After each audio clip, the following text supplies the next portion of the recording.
తర్వాత కార్యక్రమం మొదలవడానికి మధ్యలో కొంచెం సమయం ఉంది. ఈ సమయాన్ని తీసుకొని నేను మీకు మనబడి గురించి కొన్ని విషయాలు చెప్తాను. గత 5 ఏళ్లుగా సాగుతోందండి. సిలికాన్ ఆంధ్రాలో కొంతమంది భాషాభిమానులు కూర్చొని ఒక చోట మనకు భాష మీద ఇంత అభిమానం ఉండి మన పిల్లలకి అందరూ కాస్త నిశ్శబ్దంగా ఉండాలని ప్రార్థన.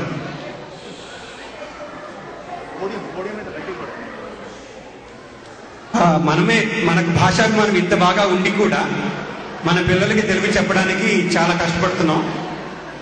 మనకే ఇలా ఉంటే మన పిల్లలు పెద్దవాళ్ళై వాళ్ళ పిల్లలకి తెలుగు చెప్పే అవకాశం ఎంతవరకు ఉంటుంది అన్న ఆలోచన వచ్చింది. అంటే ఎక్కడ తెలుగు సభలు జరిగినా, ఎక్కడ తెలుగు గురించి మాటలు జరిగినా కూడా మన తెలుగు భాష ఇంత గొప్పది. మన తెలుగు భాష చరిత్ర 1000 ఏళ్ళు 2000 ఏళ్లకు వెళ్ళింది. గతమెంతో ఘనకీర్తి కలిగినది తెలుగు భాష అని చెప్పి చాలా గర్వంగా చెప్పుకుంటాం. అదేవిధంగా భవిష్యత్తు కూడా సువర్ణంగా ఉంటుంది అని మనం గర్వంగా చెప్పుకోగలమా ఇప్పుడున్న స్థాయిలో అని ఆలోచిస్తే దానికి ఒకే ఒక ఆధారం మన పిల్లలు తెలుగు నేర్చుకోవడం.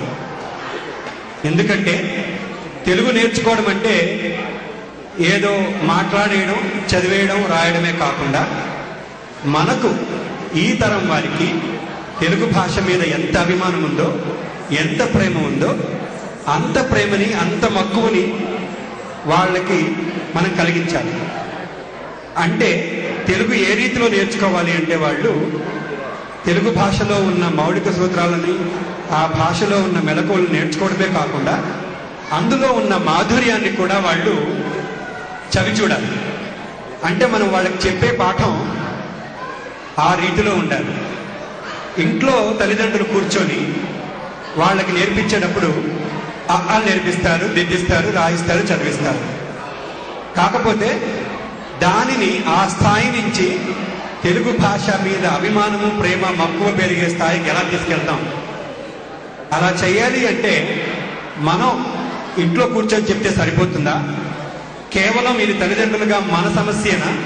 మనలాంటి తెలుగు వాళ్ళు ఎంతమంది ఉన్నారు అని ఆలోచిస్తే ఈ సమస్య విశ్వజనీయమని అర్థమైంది. ఈ సమస్య ఎందరో తెలుగు భాష మానవులని అర్థమైంది. మనలాగా ఎంతో మంది ఇదే ఆలోచనలో ఉన్నారు అని అర్థమైంది. సో దానివల్ల ఈ సమస్య విశ్వజనీయం అనిపించింది. ఎలాగైనా సరే ఒక పద్ధతిలో, ఒక క్రమంలో, ఒక ప్రణాళికను అనుసరించి భాషావేత్తలని, తర్వాత ఈ తెలుగు భాషాభిమానంలో ఒక సంఘాలు ఏర్పరిచి, తర్వాత విశ్వవిద్యాలయాల్లో ఈ విద్యా వ్యాప్తి కోసం పాటుపడుతున్న ఎంతో మందిని సంప్రదించి ఒక సాంకేతిక రూపంలో తెలుగు నేర్పించాలి అన్న ఉద్దేశంతో మనబడి అన్న ఉద్యమం 5 ఏళ్ల క్రితం మొదలైంది. ఈ మనబడి అనేది ఎలా చేయాలి అన్న ఒక ప్రమాణం అనుకుంటే ivy league of Telugu schools, అంటే ఇప్పుడు పిల్లల్ని ఇక్కడ మనం పంపిస్తే మ్యాసచ్యూసెట్స్లో MITలో చేర్పించాలి, లేకపోతే స్టాన్ఫర్డ్లో చేర్పించాలి, ఇలా ఐవీ లీగ్లో పిల్లల్ని చేర్పించాలి అన్న సంకల్పం తల్లిదండ్రులకి ఎలా ఉంటుందో అలాగే మనబడిలో తెలుగు చెప్పే విద్యా ప్రమాణ స్థాయి కూడా ఆ ప్రమాణానికి సరితూగేట్లుగా ఉండాలి. అంటే మనబడిలో తెలుగు నేర్చుకోవడం అంటే ఒక ఐవీ లీగ్లో తెలుగు విద్య నేర్చుకోవడం అన్నంత స్థాయిలో ఉండాలి అన్న ఒరబడితో మొదలుపెట్టాం. ఒక 4 ఏళ్ల పాటు పుస్తకాలను తయారు చేశాం. ఒక రీతిలో అనుకున్నాం 4 ఏళ్లు పూర్తయ్యేసరికి, అంటే ప్రవేశము, ప్రకాశము, ప్రమోదము, ప్రభాసము ఇలా 4 అంచెలుగా తెలుగు నేర్పించి 4వ స్థాయి పూర్తయ్యేసరికి తెలుగులో పాండిత్యం రావాలి పిల్లలకి అన్న ఒక దూరాలోచన అనుకోండి, ఆశ అనుకోండి, దురాశ అనుకోండి. కాకపోతే మొదట్లో అనుకున్న భావన అది 4 ఏళ్లలో మన పిల్లల్ని పండితుల్ని చేయాలి అని. ఆ ఒరవడిలో పాఠాలు తయారు చేయడం జరిగింది, ప్రణాళిక రూపొందించడం జరిగింది. ఆ పుస్తకాలని మన అమెరికా సంయుక్త రాష్ట్రాల్లో 15 రాష్ట్రాల్లో వివిధ ప్రముఖ నగరాల్లో తెలుగు నేర్పించడం ద్వారా ఆ పాఠాలు ఎలా నేర్చుకుంటున్నారు, పిల్లలు ఎంతవరకు దానిని అవగాహన చేసుకోగలుగుతున్నారు, ఉపాధ్యాయులు ఎంతవరకు వాటిల్ని అందరికీ అర్థమయ్యే రీతిలో చెప్పగలుగుతున్నారు, వాళ్ళ స్పందన ఏమిటి, నేర్చుకుంటున్న వాళ్ళ తల్లిదండ్రుల వాళ్ళ స్పందన ఏమిటి, వీటన్నిటిని తీసుకొని వాళ్ళ సలహాల్ని సంప్రదించి వాళ్ళందరితోటి వాళ్ళ సలహాలు తీసుకొని పుస్తకాలన్నింటినీ మళ్ళీ రాయడం మొదలుపెట్టాం. ఎందుకంటే 4 ఏళ్ళు అయిన తర్వాత మనబడి బాల్య దశలో ఉన్నట్టు లెక్క. ఆ పుస్తకాలన్నింటినీ మళ్ళీ ఏది పనిచేస్తుంది, ఏది పనిచేయడం లేదు, దేనివల్ల పిల్లలు బాగా నేర్చుకుంటున్నారు, ఏది బాగా పిల్లలకి అర్థమవుతుంది, ఇవన్నింటినీ మళ్ళీ ఒకసారి కూలంకషంగా ఆలోచించి మళ్ళీ తెలుగు విశ్వవిద్యాలయం పొట్టి శ్రీరాములు తెలుగు విద్యాలయంలో ఉన్న ప్రముఖుల్ని మేము సంప్రదించి ఈ పుస్తకాలను మళ్ళీ ఎలా మార్చాలి అని ఇంకొక సమగ్రమైన ఆలోచనతోటి ఈ ఏడాది నుంచి ప్రవేశ పుస్తకాలని మార్చివేయడం జరుగుతుంది. తర్వాత 6 ఏళ్ల వయసులో పాఠం మొదలు పెట్టాలి అన్న ఒక ఉద్దేశంతో ప్రవేశంతో మొదలుపెట్టాం. అలా కాకుండా చాలా గమనించింది ఏమిటంటే ఇక్కడ మన పద్ధతిలో ఇక్కడ పెరుగుతున్న పరిమాణాలను బట్టి పిల్లలకి చాలా చాలా చాలా చాలా యాక్టివిటీస్ ఉంటున్నాయి. వాళ్ళని ఆటల్లో పెడుతున్నాము, వివిధ పోటీల్లో పెడుతున్నాము, తర్వాత ఒత్తిడి ఎక్కువ అవుతుంది. అలా కాకుండా ఇంకా ముందే పరిచయం చేస్తే ఎంత బాగుంటుందేమో అన్న ఆలోచన వచ్చింది. 4 నుంచి 6 ఏళ్ల వరకు ఉన్న పిల్లలకి బాలబడి అన్న ఒక సంకల్పంతో బాలబడి మొదలుపెట్టాం.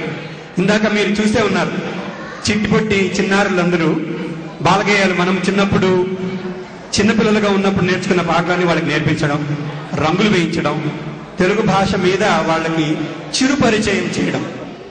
ఓహో, ఇది అమ్మా నాన్న ఇంట్లో మాట్లాడుకునే ఏలియన్ భాష కాదు, నాలాగా ఇంకా 4 పిల్లలు కూడా ఉన్నారు, వేరే తల్లిదండ్రులు కూడా ఇదే కోవలో ఉన్నారని వాళ్ళకి ముందుగానే 4 ఏళ్ల వయసులోనే వాళ్ళకి ఒక అవగాహన వచ్చే ఉద్దేశంతో సరదాగా వాళ్ళకి తెలుగు మీద కొంచెం ప్రేమ ఏర్పడేట్టుగా అక్కడ బీజం వేయడం ఉద్దేశంతో బాలబడి 4 నుంచి 6 ఏళ్ల వరకు బాలబడి చెప్తాం.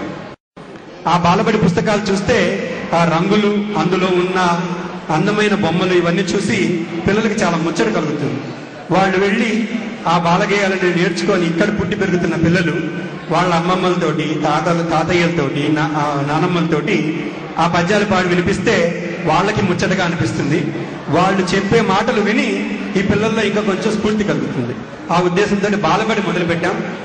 వందలాది మంది బాలబడి విద్యార్థులు చేరి అది చాలా విజయవంతం అవుతోంది అన్ని ఊర్లలోనూ. సో తర్వాత ప్రతి ఏడాది ఇప్పటిదాకా 1500 మంది విద్యార్థులు మనకు అన్ని రాష్ట్రాల్లో చదువుతున్నారు.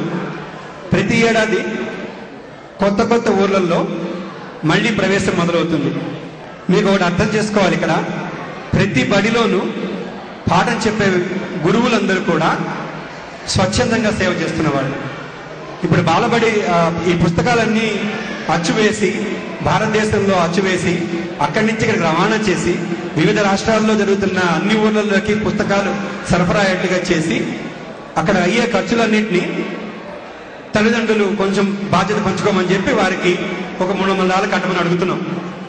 గురువులు మాత్రం స్వచ్ఛందంగా వాళ్ళకున్న 2 గంటలు ఒక వారాంతంలో ప్రతి వారం సంవత్సరం పొడుగునా 2 గంటలు ఇవ్వడమే కాకుండా మాకు ఇప్పుడు ఒక భాష అలవాటు అయిపోయింది. అందరికీ డియర్ పేరెంట్స్ అని ఈమెయిల్ పంపిస్తున్నాం, తల్లిదండ్రులందరికీ అని. అంటే వారు మా తల్లిదండ్రులు కాదు, మా దగ్గర చదువుకుంటున్న పిల్లలకి తల్లిదండ్రులు అన్నమాట. కాకపోతే వారితో ఒక అనుమానం ఏర్పడిపోయింది గురువులకి. ఆ సంవత్సరం పొడుగునా ఆ పిల్లల తల్లిదండ్రులు మాకు మిత్రులైపోయి వారందరి భాగస్వామ్యంతో తెలుగు నేర్చుకుంటున్నాం. అంటే ఈ చెప్పే బాధ్యతని స్వచ్ఛందంగా భుజస్కంధాల మీద వేసుకొని నడిపిస్తున్న గురువులందరికీ ఒక్కసారి మనం జోహాలు చెప్పుకోవాలి. ఎందుకంటే వారు లేకుండా మనబడి జరగదు. ఇందాక పిల్లలు చెప్పారు, విత్తనం వేసిన వాళ్ళు ముఖ్యమా, చెట్టుకి నీరు పోసే వాళ్ళు ముఖ్యమా అని చెప్పి. ఆ చెట్టుకి నీరు పోసే గురువులే ఈ ఉద్యానవనంలో బాలబడి మనబడి అనేది ఒక వృక్షంలా తయారై దానికి ఫలాలు భవిష్యత్తులో పోయాలి అంటే ఈ గురువులు కారణం. సో ఒక విన్నపం ఏమిటి అంటే, తల్లిదండ్రులుగా మీరు మీ పిల్లల్లో పురోగతి చూస్తూ ఈ ఫలాల సారాన్ని అనుభవిస్తున్న వారై మనబడి జట్టులో చేరండి. మీరు కూడా ఉపాధ్యాయులు కండి. ఎందుకంటే ఈ ఉపాధ్యాయులు అనేది మొదటగా ఎలా అనిపించిందంటే నేను నా స్వార్థంతో మొదలు పెట్టాను, మా వాడికి తెలుగు చెప్పుకోవాలి అని చెప్పి. సరే, దాంతో పాటు 10 మంది పిల్లలకి కూర్చుంటే వాళ్ళకి తెలుగు వస్తుంది అనుకున్నాను. తర్వాత ఏమైందంటే నా బడిలో నుంచి ఇప్పటిదాకా 4 ఉపాధ్యాయులు తర్వాత ఏడాదికి జట్టులో చేరడం సాధ్యమైంది. ఏమిటి అంటే నా పిల్లవాడితో ఆగిపోకూడదు, ఇంకా 10 మంది పిల్లలకి ఇదే ఉపయోగం రావాలి అన్న సంకల్పం వాళ్ళు రావడం. సో ఈ సభాముఖంగా విజ్ఞప్తి ఏమిటంటే ఉపాధ్యాయులుగా చేరండి, అదొకటి. రెండవది, ఉపాధ్యాయులుగా చేరిన తర్వాత ఈ మనబడి సజావుగా సాగాలి అంటే పుస్తకాల సమయానికి గురువు దగ్గరికి చేరాలి. తర్వాత ఆ పుస్తకాల్లో ఉన్న పాఠ్యాంశాలన్నీ పద్ధతిగా తయారు కావాలి, అచ్చు సరిగా ఉండాలి, తప్పులు ఉండకూడదు, దానికి ప్రణాళిక సరిగ్గా నడుస్తుందా లేదా, ఆ అంశాలు ఏముండాలి, తల్లిదండ్రుల నుంచి స్పందన తీసుకొని వారి సలహాలు సేకరించి పాఠ్యాంశాలను సరిగా తయారు చేయడానికి ఒక ప్రణాళిక బృందం ఉంది. దాంట్లో దగ్గర 20 మంది అహర్నిశలు పనిచేస్తూ ఆ పుస్తకాలను అందంగా తయారు చేసి ముందుకు తీసుకువచ్చే బాధ్యత స్వీకరిస్తారు. అక్కడ కూడా స్వచ్ఛందంగా చేసే సేవ. మీకు తెలుగు భాషాభిమానం ఉండి ఈ ప్రణాళిక బృందంలో చేరాలి అంటే కూడా అదొక అవకాశం.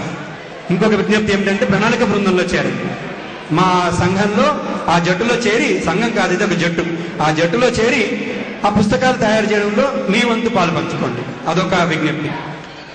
మూడవ అంశం ఏమిటంటే ఈ పిల్లలకి తెలుగు నేర్పించి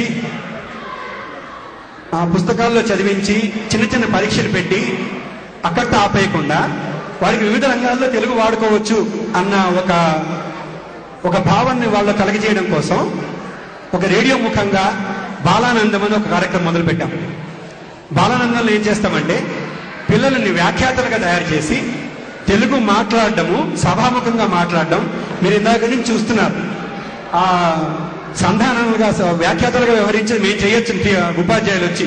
కాకపోతే పిల్లలకి వాళ్ళు మాట్లాడే మాట ఇలా కూడా చేయొచ్చు, పెద్దవాళ్లే కాదు మేము కూడా చేయొచ్చు అన్న ధైర్యం వాళ్ళలో కల్పించడం కోసం వాళ్ళకే తర్ఫీదు ఇవ్వడం జరుగుతుంది. అలాగే బాలానందం అనేది ఏంటంటే ప్రతి 3వ ఆదివారం ఇక్కడ డాలస్ నగరంలో మొదలు పెట్టాం. ఇప్పుడు అన్ని ముఖ్య నగరాల్లో కూడా బాలానందం జరుగుతుంది. అక్కడున్న గురువులు కొంచెం ప్రేరణ తీసుకొని పిల్లల దగ్గర నుంచి వాళ్ళకి ఇంకొంచెం తెలుగు నేర్పించి ఒక అంశం గురించి వాళ్ళు రేడియోలో అందరికీ ఒక అరగంట పాటు గంట పాటు అందరితో మాట్లాడేట్టుగా బాలానందం చేయడం జరిగింది. బాలానందంలో పిల్లలకి తర్ఫీదు ఇవ్వాలన్నా దానికి సమయం అవుతుంది, దానికి కూడా చాలా శ్రమ ఉంటుంది. మీలో ఎవరన్నా ఔత్సాహికులు ఉంటే మాకు బాలానందం జట్టులో కూడా చేరొచ్చు.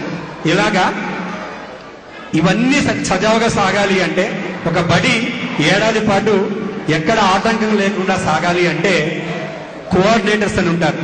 వారేం చేస్తారంటే ఫ్రిస్కోకి వెళ్తారు, ప్లేనోకి వెళ్తారు, రిచర్డ్సన్కి వెళ్తారు, ఆ తర్వాత కొప్పెల్కి వెళ్తారు, అరవికి వెళ్తారు.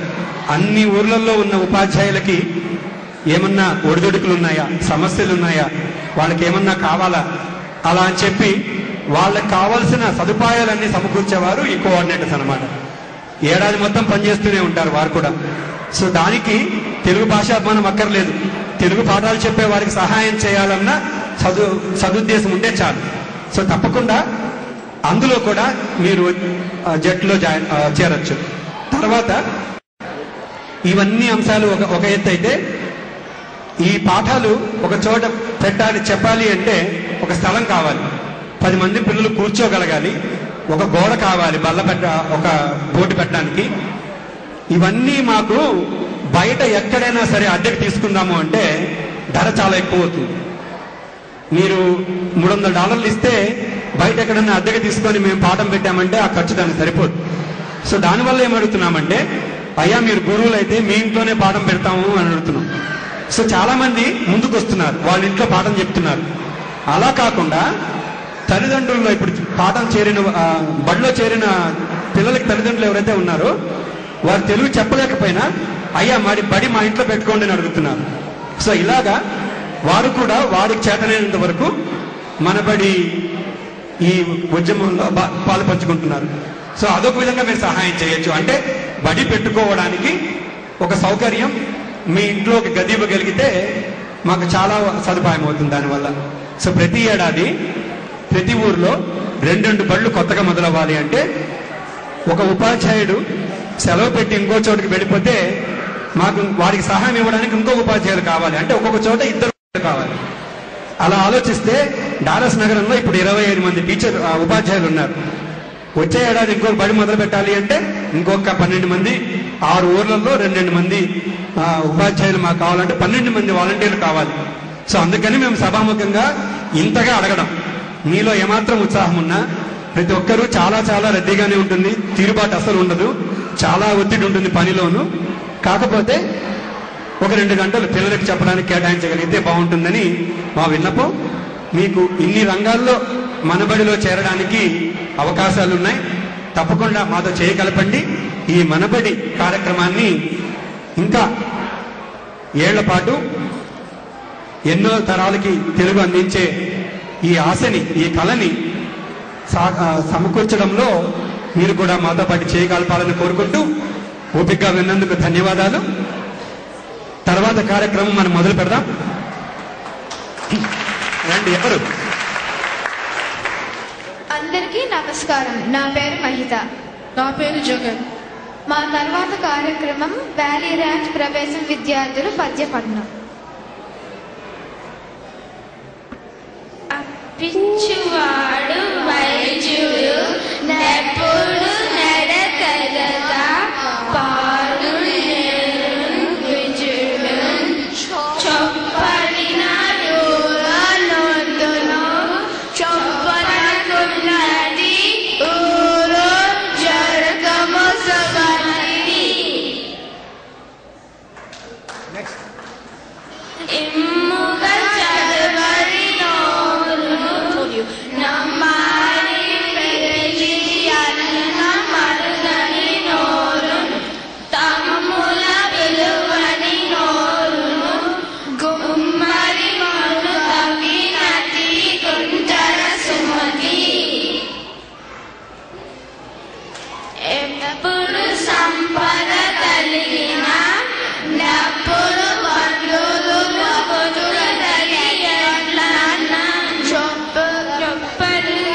చెరువు నిండిన గప్పలు 10,000 చేరు కదరా సుమతి బంగారు గురుల పెద్దకు సంగరమున పారిపోవు సరస్సుని వడిగే నంగడి వెచ్చములాడకు వెంగలి గజని మిగలదు వెదనరా సుమతి బాయిపురా